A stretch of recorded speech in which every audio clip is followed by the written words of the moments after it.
Well, thank you for having us here tonight. We appreciate your invite. My name is Bernie Taylor from Portland, Oregon. I'm a naturalist, a reluctant astronomer, more of a visual dark night sky with the eyes versus the telescope. And today we're going to ask the question, who were the first astronomers? There's a question that has been asked by all people throughout time. Who are we and where do we come from? Archaeologists and anthropologists look at bones and look at tools and they look at the cranial formations of skulls, and they try to figure out where does humanity start. Astronomy, we don't think of humanity as when people had brains got a little larger or so on. We think of who were the first ones to grasp the symphonic motion of the stars. Who were the first people to tell time, to capture imagination? In modern astronomy, we look to Claudius Ptolemy, a Greek in ancient Alexandria. Ptolemy cataloged 48 constellations, and they were kind of mishmashed together. They didn't have the boundaries that we have today that were formed by modern astronomers. Ptolemy also made Pleiades part of Taurus, whereas Pleiades was formerly a separate constellation or group of stars that people looked at throughout the world. But before Ptolemy, there were many mentions of constellations. The earliest ones are Ursa Major as a bear, and we can find Ursa Major as a bear among the Greeks, among Native Americans, among people in Siberia. It's a common constellation. We have myths about them. Orion as a hero hunter. In this image here, this is from the Chukchi of Rulitin. Orion is a hunchback man. He's been knocked over by his wife. He's hurt his back. And Leo is his wife resting. And while she's resting, he's chasing women up in Pleiades. So now we know why he has his hunchback back. So Native Americans, indigenous people in Siberia, Sahara, and Tuareg, they recognize most of these constellations as they are. People in Australia, and of course the ancient Greeks, where most of our mythology comes from. So why do we see these constellations? Why do we see a man in the sky? Why do we see a bear? Because they're not really there. Okay, this isn't our imaginations. There's something unique about human beings. We have the ability to project our psyche into the cosmos. We see faces in the rocks. We see elephants dancing around in the clouds. Other animals can't do that. The only animal that I know that I'm aware of that can actually paint is an elephant. If you go online and in YouTube, you'll see it paint an elephant that paints other elephants, the whole flowers. It's fascinating. But what separates us from the chimpanzee is that we can create art. We can project our psyche into the cosmos. Chimpanzees have many incredible abilities. They have sign language. They can do sign language, American Sign Language. But they can't make art like we make it. If you look at chimpanzee art, it looks like a 5-month-old did it. Did finger painting. If chimpanzees could project their psyche into the cosmos, if they could see the stars and find images among them, they could tell time like we do. They could see that the stars, the constellations, are some are in January and some are in June. Therefore, it's a different time of year. But they can't do that. As far as we know, elephants can't do it either, or dolphins. But that's what uniquely separates us from them. But when did this all begin? That's really the big question. When did we become astronomers? If we go back to the earliest record of tools, we can't see astronomy. Cranial, skulls, we can't see astronomy. But perhaps if we go to the earliest records of man in the caves of Europe, we might be able to find a glimpse of it. The oldest cave art in the world comes from Monte Castillo in the Cantabria region of Spain, which is the northern area near Bilbao. And it's Monte Castillo is this conical-shaped mountain. 65,000 years ago is the earliest dated art. But today we're going to look starting from about 40,000 years ago. And we're going to look at the panel of hands. And there's a red disc on this panel of hands that is dated to just over 40,000 years ago. And there's a hand at over 37,000 years ago. And how they dated those is that minerals secreted through the artwork and laid on top, and they can date the minerals. Okay. And so it's as old, that's the earliest age. It can be older than that. Okay. And when this came out about 6 years ago, this technique of dating the artwork, and it was published in all the major journals. And then Smithsonian and all the popular science magazines around the world. And this particular image is actually a archaeologist's rendering. The panel looks like this. And you can see one of those red discs, and kind of interesting, but it really didn't capture the imagination of the Smithsonian and the Nature and the Science viewers. And people looked at the red disc and they said, well, what does it mean? Is it a punctuation mark? If it was two, sparring ibex, we can come up with a story. But one red disc really didn't have much to tell us. So instead, the media ran with another panel in the same cave called the Gallery of Discs. And this panel is about 10 meters across. You can see those red discs streaming down the middle. It's a beautiful image. And it looks great online. It looks great in the magazines as opposed to the previous one that we saw. And a red disc on this one was dated to just over 34,000 years ago. So it kept in the general theme of old discs and dating of cave art. And my guess is that 34,000 years or so, a shaman teacher and his apprentice walked into this cave. And the shaman said to his apprentice, "What do you see?" And the apprentice looked at it just like you all looking at today, and I assume nobody here has actually researched my work. And everybody, the student looked at that and he said, I see red discs. And he probably started counting the red discs, just as we're doing right now. And then the teacher probably said to him, well, maybe can you look a little deeper? What do you see within yourself to find on that panel? And maybe this is what he saw. Maybe he saw this teacher speaking into the ear of the apprentice. Okay. Now, with that previous image, this Gallery of Discs was published in Nature, Science, and everywhere else. This was never seen. Because everybody was looking at the red discs, just as we were today. And the first time I looked at what drew my attention to the Gallery of Discs was those red discs, and of its name. We can see this teacher speaking to the ear of the apprentice, and the apprentice, his two eyes are made from the red discs. And you can see the teacher's hairline is cut with that darkness. You see his large nose, and the apprentice has a look of bewilderment, excitement, amazement. It's absolutely fascinating image. This is the oldest effigy of Homo sapiens by at least 10,000 years, and the ones before that are not this descriptive. Okay, so we're looking at our roots, where we come from. Maybe he's telling him about astronomy, right? Or maybe he's telling him about that eagle that's sitting on top of his shoulder. So the hairline of the teacher, that darkest on top, is actually a fledgling golden eagle. And you can see the hackles on the back. And that eagle is about a foot tall, and based on the down on its side, it hasn't flown yet. So we can date this eagle, juvenile eagle, in that region to about mid-June.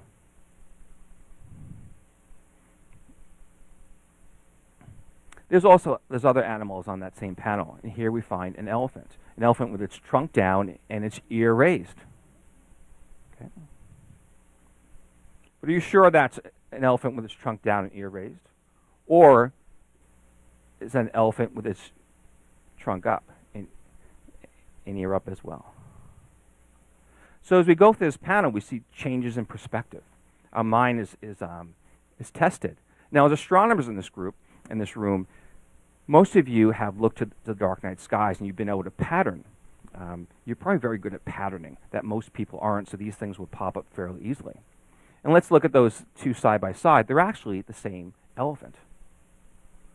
And so what we may be seeing is like the clouds in the sky. Sometimes you see an elephant and the clouds shift and you see the elephant go around, or maybe you turn your head and you find a story of an elephant. And in this case, we probably have an elephant that's going down to the water to drink. And then something alerts the elephant and raises its ear and its trunk. And this is a juvenile elephant. There were elephants in Europe at this time, but there were a different elephant. There were straight-tusked elephant, which had a humped head. This is not a European elephant. and we'll return to that later. And I believe that this is a test. So that the apprentice walks in, he sees the red disc, he's tested the possibilities. And a quote from a theoretical physicist, the ability to perceive or think differently is more important than the knowledge gained. And I believe that that's what this panel is about. And across that panel is a big horse, a speckled mare. And you can see the upright mane, which is typical of a Brzezinski's horse, which is now in the steppes of Eurasia. And this horse is sort of leaping up in the air. And we'll see this one again later. And there's this masked man. You can see in his right hand is holding up something, and we're going to call it an egg. We'll return to that. His left hand is against the wall. It kind of has a feathered look about it, his left arm. It's obviously a man. He has his left leg raised. We can't see his right. If we look up at his head, we see him on the left side of his head, we see an eye. And on the right side, we see the beak of an eagle. So his mask, he's wearing a mask. That's an eagle's mask. And through one side, you can see his eye. And just below the mask, you can see his chin. You can see his chin and some teeth. Now, we're to remember this. He's holding the egg with his right hand, and he has a feathered hand against the wall. That's important. Okay. The cosmic egg. In today's world, we think of there are many theories as to the origins of the universe, and one of them, of course, is the Big Bang, which was drawn from the cosmic egg, a singularity. It's an old myth. It's a myth people throughout the world. And whether or not they have an actual story, they might have images, and they have people actually hatching from eggs. This is Pangu from the Chinese myth of the cosmic egg. And he creates chaos with he eliminates chaos and develops the yin and the yang. The Dogon of Africa also have a cosmic egg. Very famous story of the Norse people, Vedic people of the Indus Valley, the Orphic Greek, the ancient Chinese, and of course the Egyptians. These are people that are disparate. How did they come up with fundamentally the same story? Well, my suggestion is they came from the same place a very long time ago. And we have the man holding the egg 34,000 years ago. So they all came from the same place. The mythology came from the same place.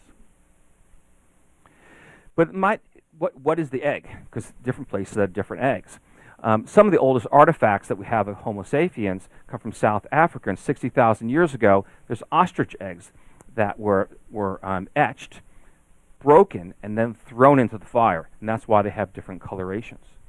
So maybe that was a cosmic egg. Maybe it was a water vessel.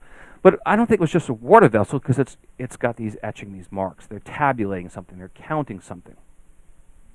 And there's more than 25 of them. But it's a big egg.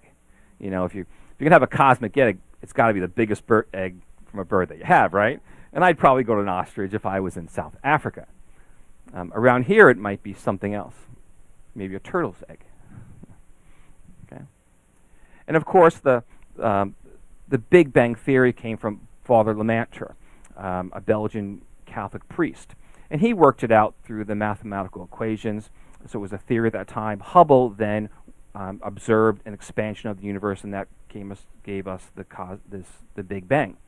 It was very controversial at the time because he's a priest, and his supreme leader, Pope Pius XII, said that this is a creation. If there's a creation, there must be a creator. So scientists took a little while to get onto the concept of the Big Bang.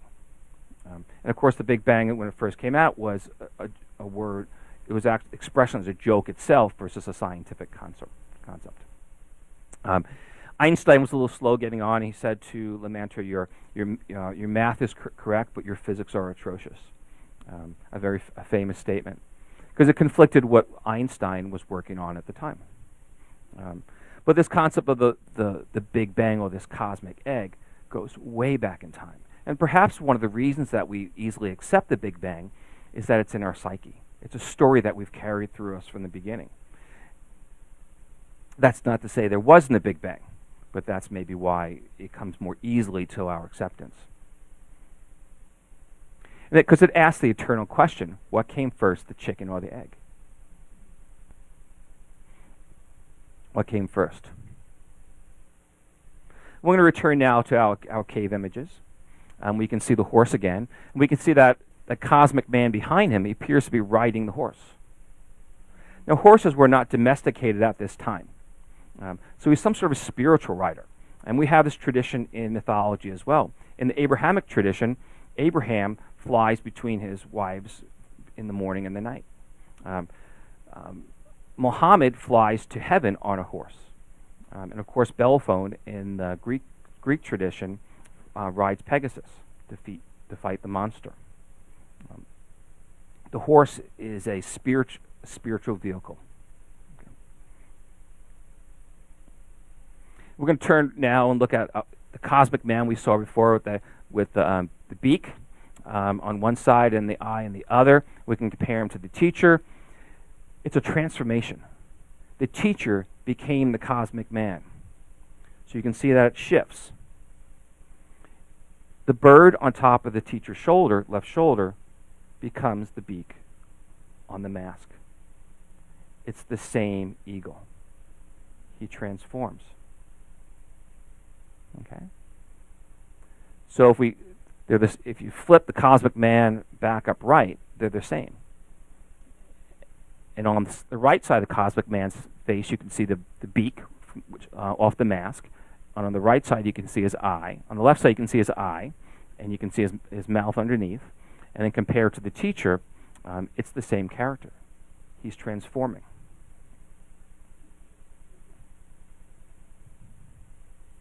Another case of transformation on this panel is we have this, again, we have the man that transformed into the birdman, or the avianoid, the angel of sorts.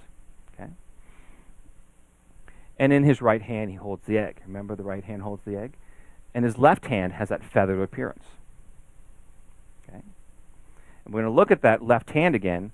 That left hand is the same one that's against the wall, and the right hand is holding the egg.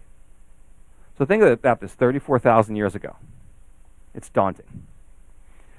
In our modern times, this is possible with computer graphics. But can you imagine, Michelangelo could not have done this, okay, in stone. Think about it.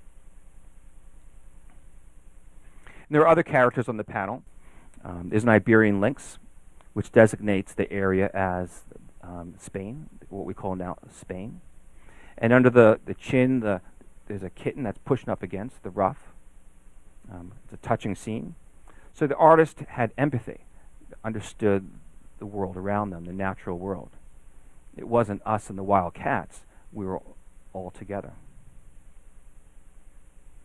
We have this great auk, the now extinct great auk. It's not a penguin, but it kind of looks like it.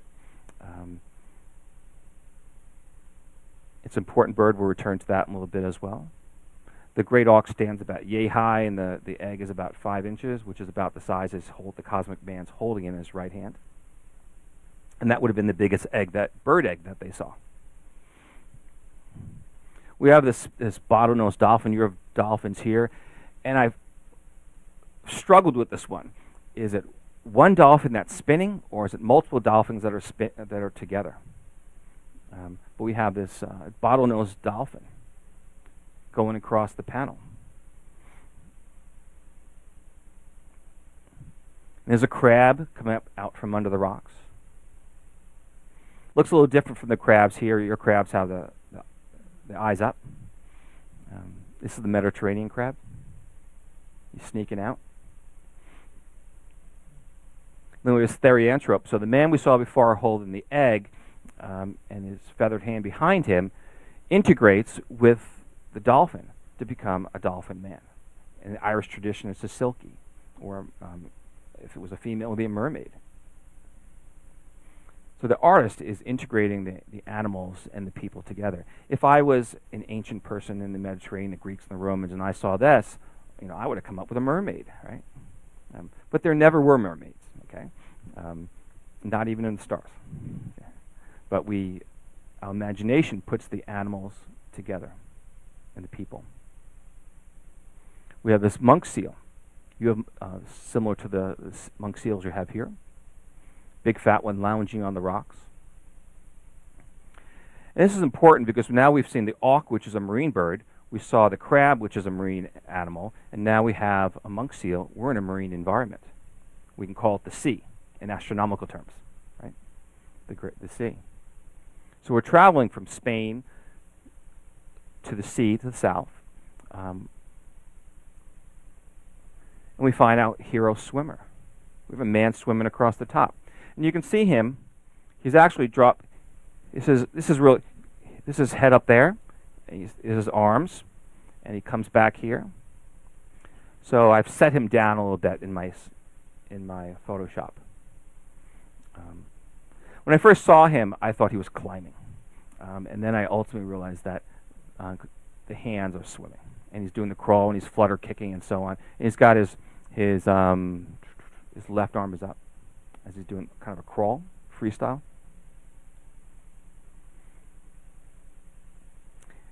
And on the other end of the panel, we have this red-haired man with a pelt around his neck, like from a leopard or something like that, and he's holding a big club. And of course, the astronomers in this group now are looking at all these images, and they're kind of putting the pieces together.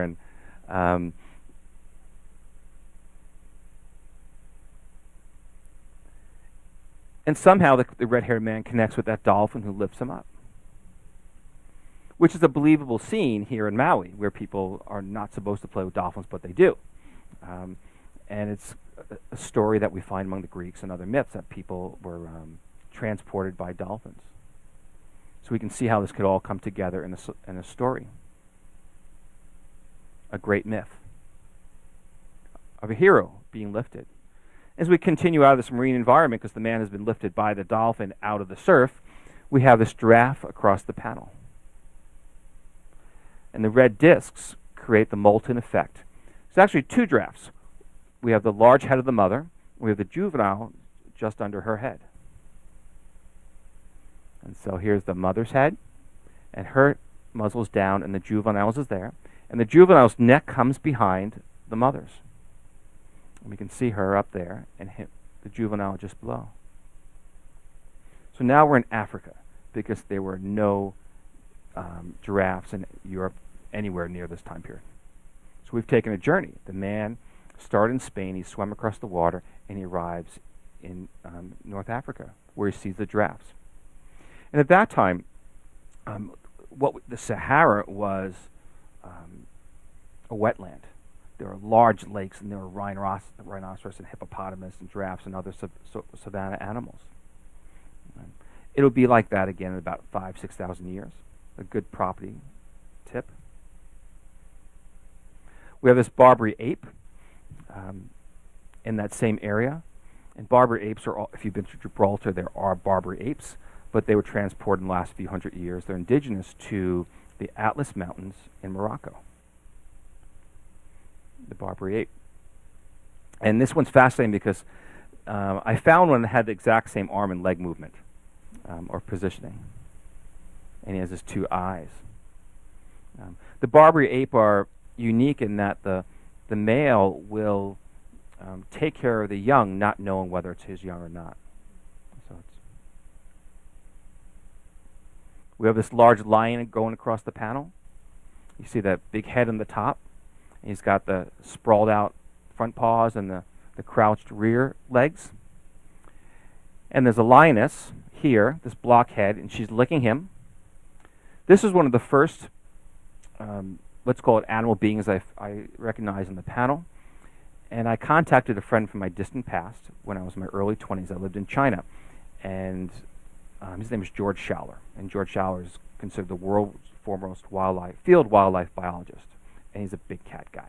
And I contacted George and I said, can we identify this lion and what kind of elephant it is?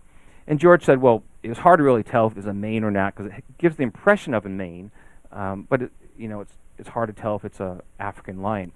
At that time in Europe, the lions did not have manes, but we've had the ones in Africa have always had manes as far as we know. But It's where the lion is expected to be at the top of the panel, top of the food chain, and she's coming up to licking him, maybe to greet him, taste his food, something like that. We have some other, we'll call them canids up there, doggish.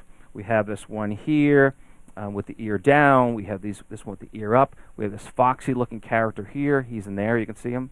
And then we have this huge canid character here. That is not real. Okay, it does not represent any sort of canid in the real world.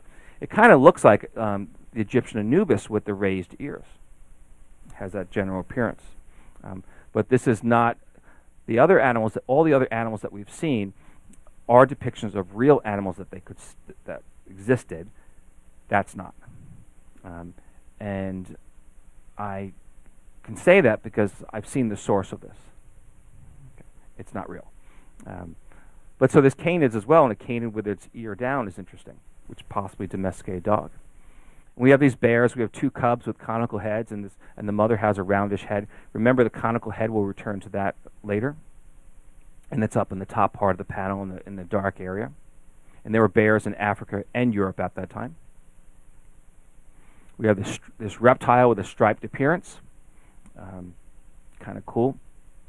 You see the little legs and a long tail. Can't tell you what kind of reptile it is.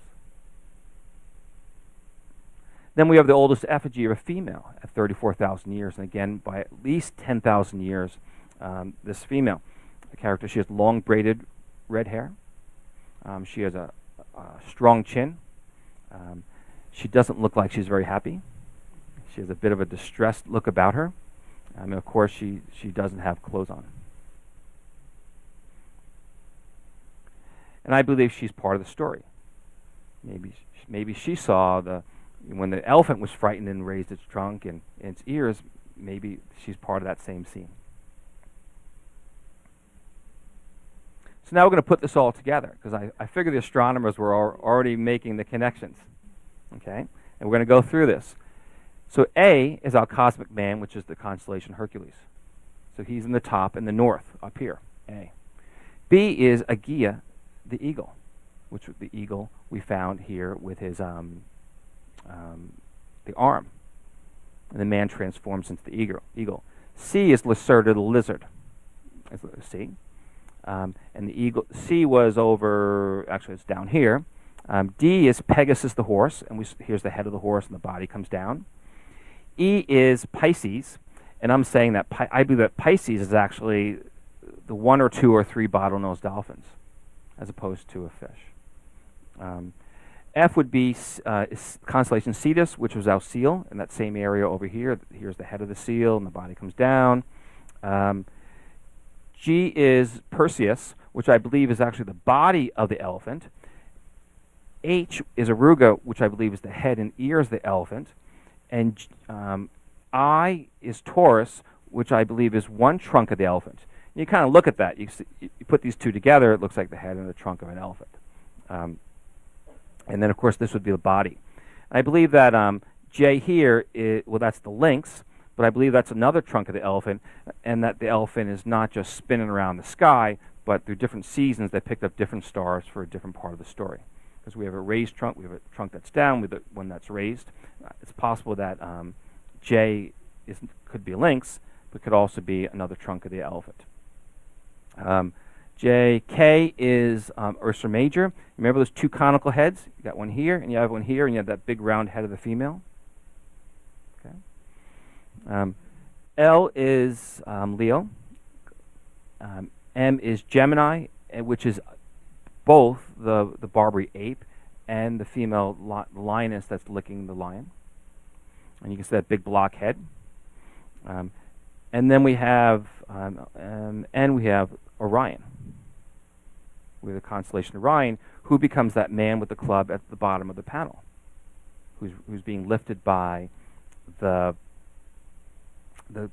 spinning bottlenose dolphin. And if we look at this geographically, at the top of the panel up here, we have the horse and we have the Iberian lynx. Through here we have the sea in astronomy.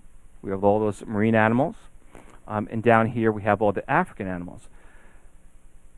So this is a story about a journey, an apprentice who is in the north of Spain. And he travels through Spain. He swims across the Strait of Gibraltar into northern Africa. And as he travels, he sees the constellations above him. What is above is the same as below. So it's a map. And this is not a. This has been done again, many times. We see it many times in the movies, and of course with Moana. She travels through the ocean with the Polynesian stars. I thought it was brilliant, and it was well done. The research. Was anybody here involved with that research? No. Okay. But the Lakota Sioux also do this, and they travel around the Black Hills.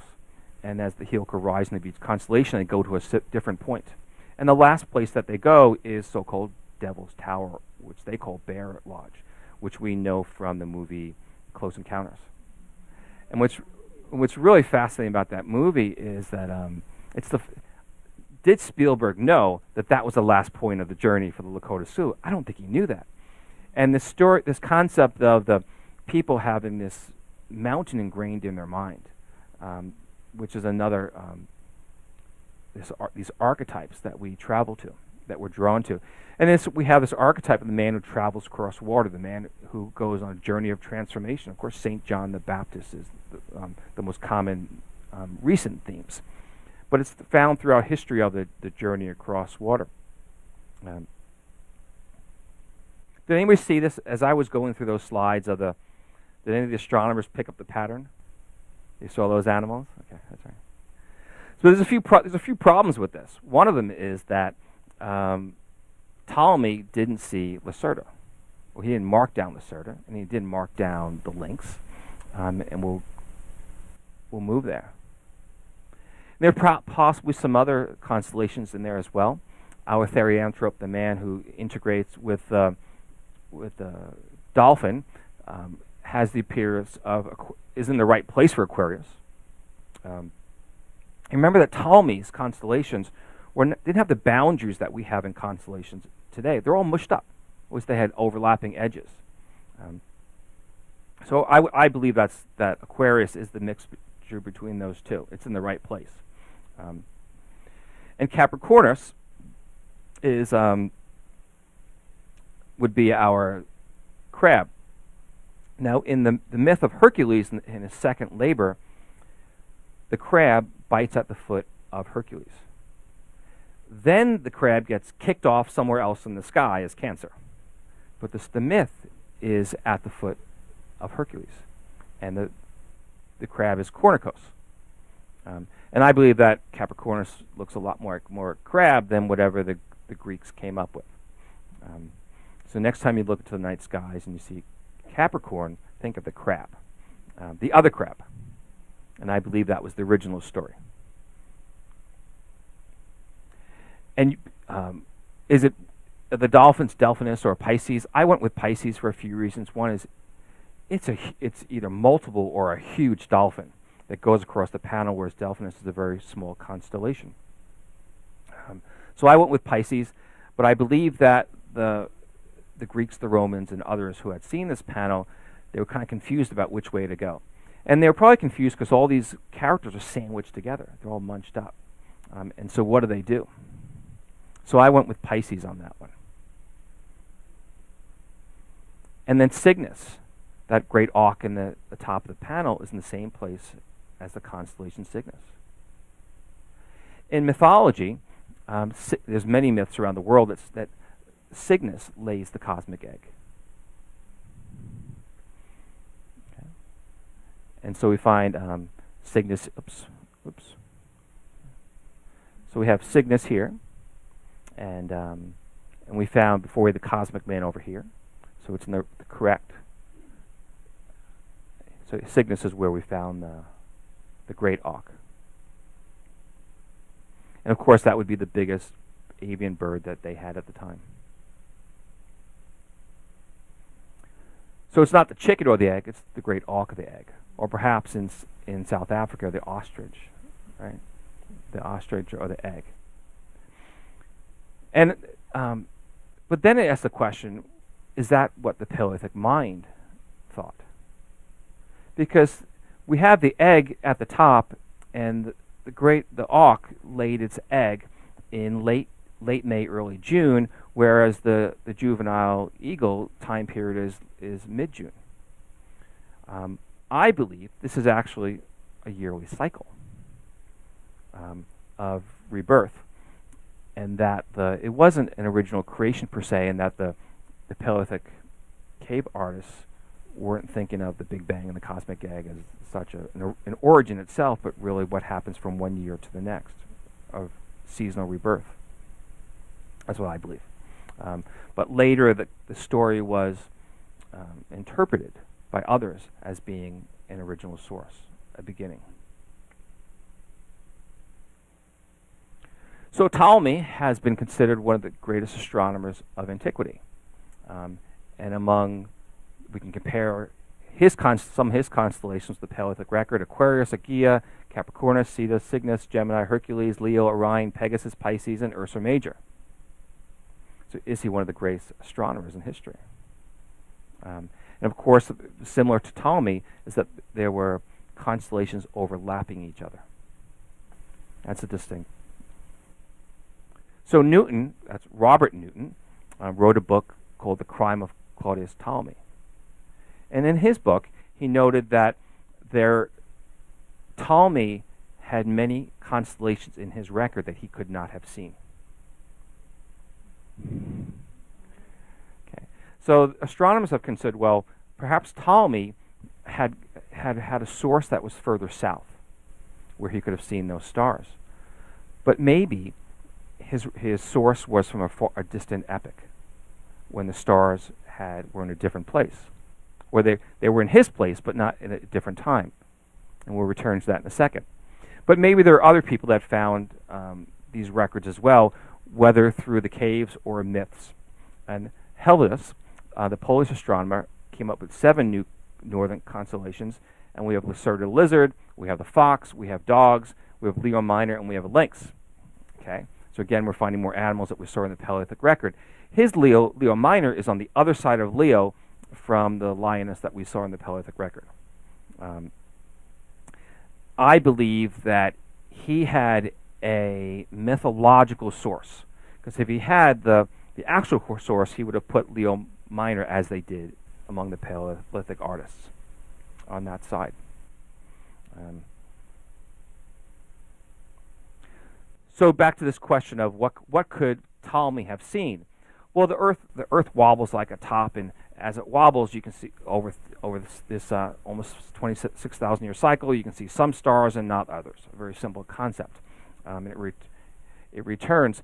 So Ptolemy couldn't have seen certain constellations that are in his record, but maybe 5 or 10,000 years before him, or even 34,000 years before him, they could have seen those stars in that place or at that latitude.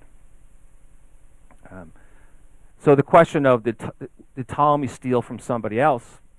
Well, he didn't cite his source, that's for sure. But I'll give him free license on that one.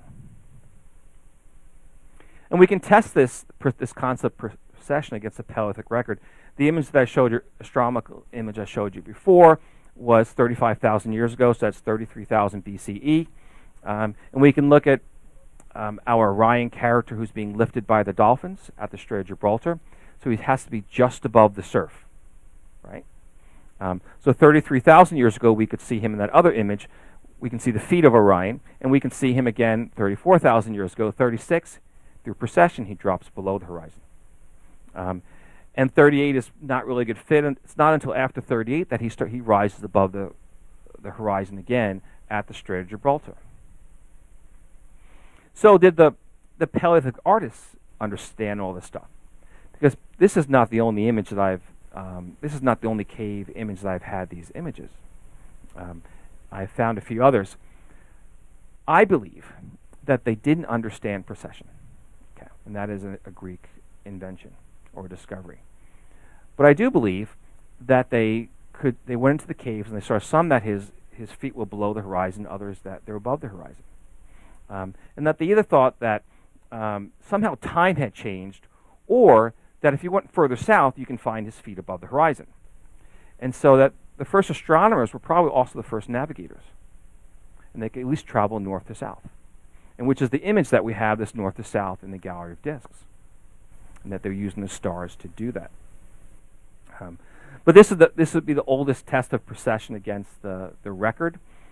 If anybody here, I think someone here is from NASA. I use Starry Night Pro 7 to draw this. Is it correct? It seems to fit. If this isn't right, the Mars rover may not be on the right place, because I believe it's made with the same data. Starry Night Pro is drawn from the same data. But if I was a NASA and I wanted to learn more about what had happened in the distant past, you could actually look at these constellations and redraw the picture of precession. I'm assuming that the JPL got it right, and their data goes into Starry Night Pro 7. So now we return to our teacher and our apprentice. He's telling a story. And so the story is possibly this journey from the north to the south of the hero, and he encounters these animals, and he draws the strength from some of them, as he does when he integrates with the dolphin and is lifted later by the dolphin. And he learns from these animals along the way. He learns about their strengths.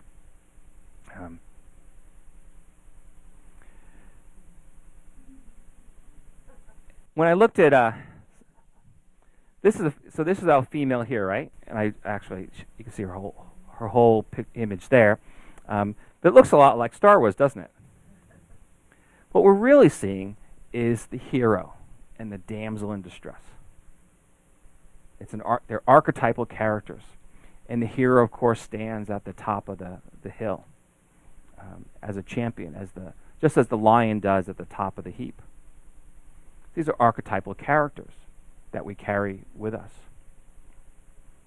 And again, Luke goes into the cave. And he asks Yoda, "What do I need?" And Yoda says, only what you take with you. So Luke goes into the cave to face himself, just as the shamanic apprentice goes in to face himself in these red discs. And from his visualization of the red discs and ultimately this whole panel, he learns more about himself than he learns about the discs themselves, the discs in the panel. He learns about what his mettle is, and he learns about the animals and the journey and so forth. And this concept of the hero's journey is popularized in modern times by Joseph Campbell, who wrote the book The Hero with a Thousand Faces. And George Lucas borrowed heavily from Joseph Campbell. Luke Skywalker is George Lucas. Okay. Darth Vader is of course we know, is the father of Lucas Skywalker. And it's a story about a journey of a person that's in a place of, he's bored. He wants to go to excitement, and he goes off into the biggest sea of all, it's space. He's taking that journey across water, that journey of transformation. And he encounters all these imaginary characters, just as our apprentice does as he goes into Africa, things that were not possible to see in Spain. And when he goes into Spain, when Luke Skywalker, he faces Darth Vader, and he has other challenges along the way, and he ultimately comes to face himself. And just as that apprentice who swam across the Mediterranean and climbed into the Atlas Mountains, the most credible journey of all, and he returns back to tell the story, he becomes the teacher, the shaman who speaks into the ear of the apprentice.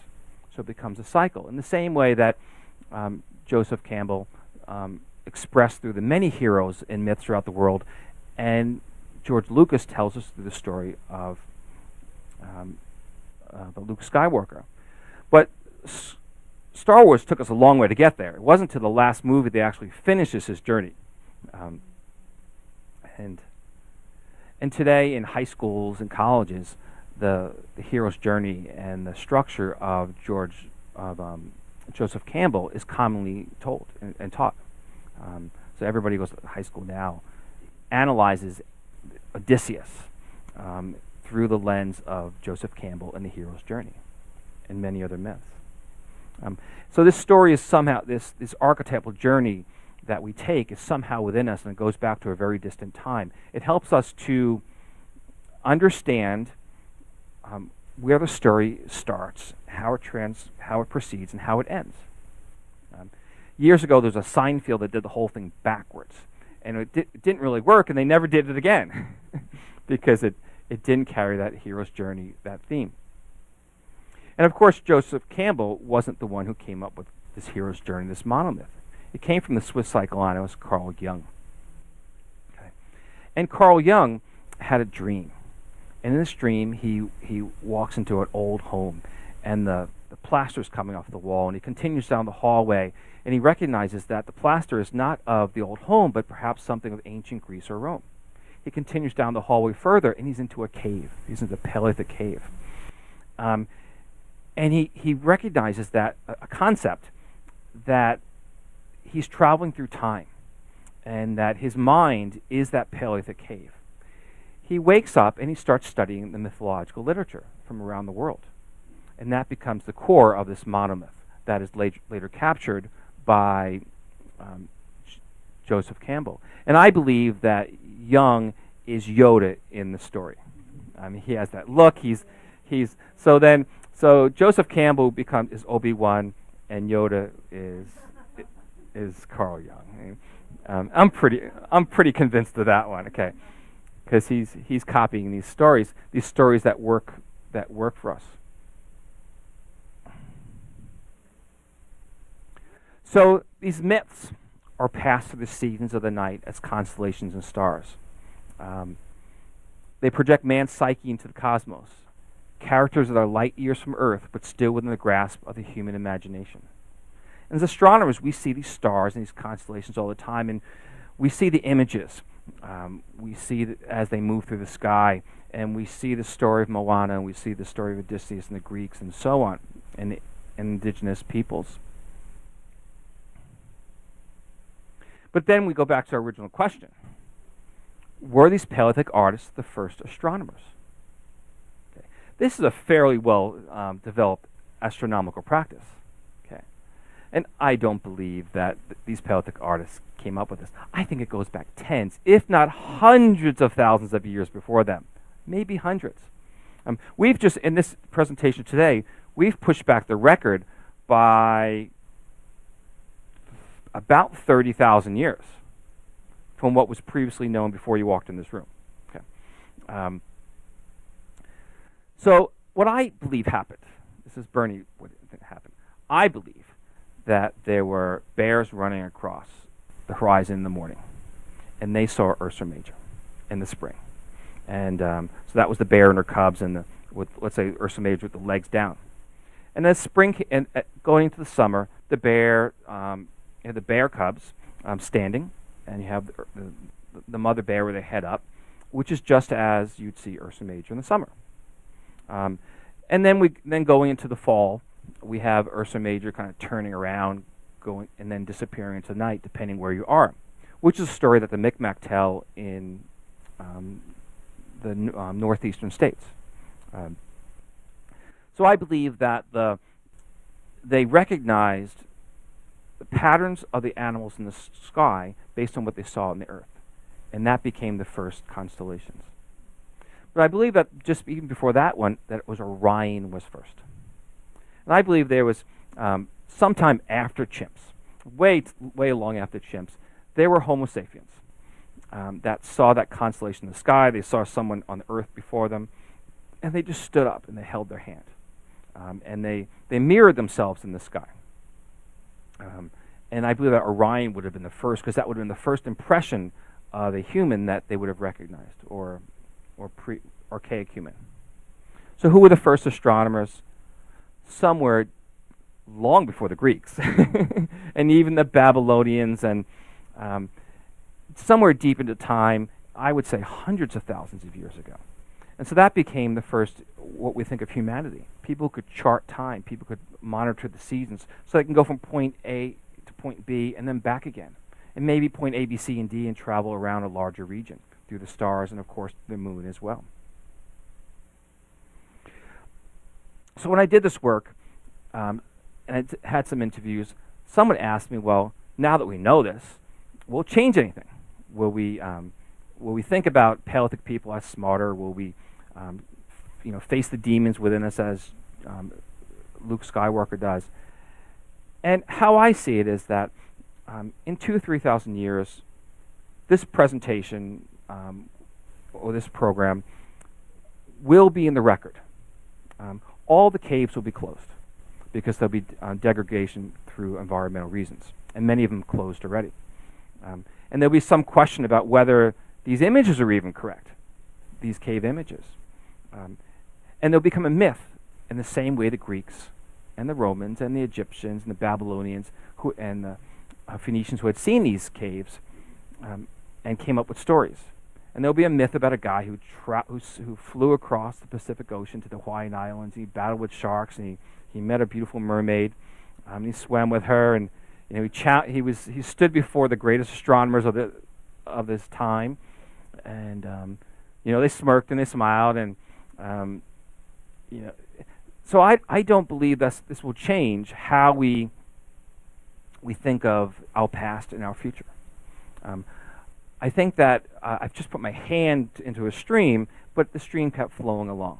And we just look at that water for a moment, but I don't believe it'll change, because I think that this will all become myth someday in the future, just as the myth of Hercules, who travels in his 11th labor across the Strait of Gibraltar. And he climbs Jebel Tobakal, which is now we call Mount Atlas, which is where the Barbary ape is. And he meets all these animals. Of course, he's grabbed by the crab and so on. So I don't think it will change. But for our moment, for the next few days, when you look at the stars, you can have a different appreciation of them, that we're not as bright as we think we are, that the human mind hasn't changed that much in 34,000 years, and there's much more to learn from our distant